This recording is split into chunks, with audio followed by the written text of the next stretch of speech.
নমস্কার বন্ধুরা, সবাই কেমন আছেন? আশা করি সবাই ভালো আছেন। আজ আমরা বানিয়ে নেব একদম স্পেশাল একটা বাঙালি রান্না, সর্ষে পোস্ত দিয়ে চিংড়ি।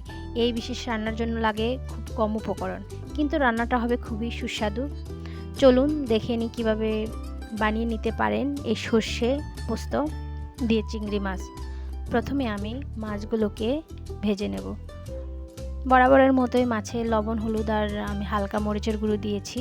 দিয়ে আমি মাছগুলো ভেজে নিচ্ছি।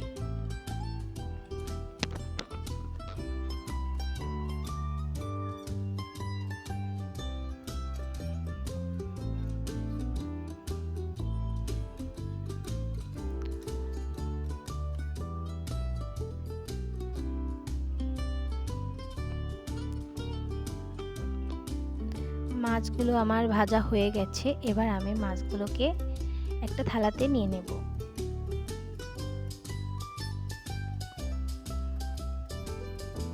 তো দেখুন আমি এভাবে সবগুলো মাছ ভেজে নিয়েছি। আর এখানে দিয়েছি সরষে বাটা, পোস্ত বাটা, কাঁচা লঙ্কা বাটা আর পেঁয়াজ বাটা। তারপরে এখানে আমি দিয়েছি তেজপাতা আর দুটো এলাচ। তারপর আমি এখানে বাটা মশলাগুলো দিয়ে দিচ্ছি। দিয়ে আমি ভালো মতো কষিয়ে নেব।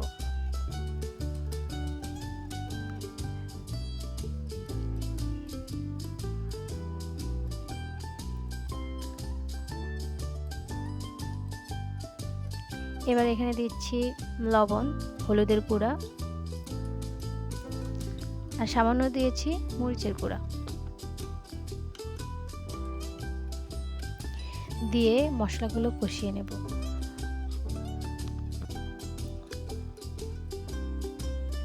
এবার আমি মাছগুলো দিয়ে আরও কিছুক্ষণ কষাবো।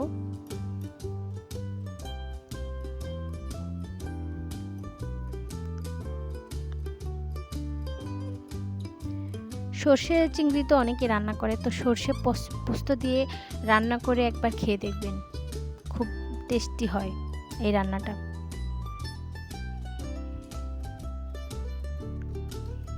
তারপর আমার মশলাটা কষানো হয়ে গেছে। এবার আমি জল দিয়ে দিয়েছি।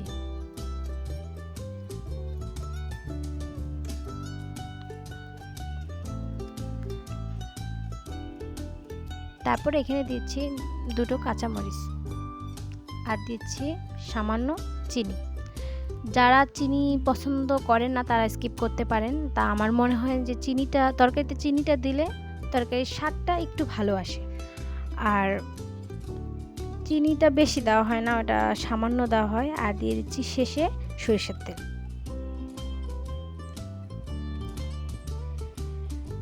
সবাই আমার পেজের পাশে থাকবেন, লাইক কমেন্ট শেয়ার করে দিবেন পরবর্তী ভিডিও পাওয়ার জন্য। তো দেখুন বন্ধুরা আমার রান্নাটা কেমন লেগেছে। খুব কম সময়ে কম উপকরণে আমার রান্নাটা হয়ে গেছে। তো সবাই ভালো থাকবেন, সুস্থ থাকবেন আর আমার জন্য আশীর্বাদ করবেন।